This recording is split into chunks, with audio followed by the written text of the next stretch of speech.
Uttar Pradesh police सिपाही की परीक्षा में प्रतिभाग किए हुए अभ्यर्थियों के लिए एक अच्छी खबर है। आज यानी 11 सितंबर को रात 12 बजे आंसर शीट अपलोड की जाएगी, तो आप बोर्ड की वेबसाइट पर जाकर के अपने आंसर शीट का मिलान कर सकते हैं। 5 दिन चली परीक्षाओं का आंसर शीट क्रमवार तरीके से अपलोड किया जाएगा, यानी 15 सितंबर तक सारी परीक्षाओं का आंसर शीट अपलोड कर दिया जाएगा। अपने परीक्षा के समय अनुसार अभ्यर्थी वेबसाइट के दिए लिंक पर जाकर के अपने आंसर शीट का मिलान कर सकते हैं।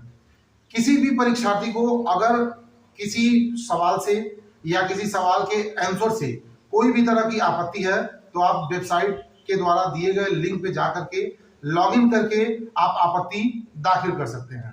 19 सितंबर रात 12 बजे तक आपत्ति स्वीकार किया जाएगा, उसके बाद आपत्ति स्वीकार नहीं की जाएगी। आप आपत्ति कैसे कर सकते हैं? बोर्ड की वेबसाइट पे जाकर के आपको अपना रजिस्ट्रेशन नंबर, जन्म तिथि व आंसर शीट सीरियल नंबर यानी उत्तर पुस्तिका क्रमांक से आपको लॉगिन करना होगा। फिर आपको जिस भी सवाल से या जिस भी विकल्प से किसी भी तरह की कोई आपत्ति है, तो आप वहां अपनी आपत्ति सुसंगत अभिलेखों के साथ दर्ज करा सकते हैं। अगर वीडियो अच्छी लगी हो तो एक प्यारा सा कमेंट करके हमारे चैनल को सब्सक्राइब जरूर करें।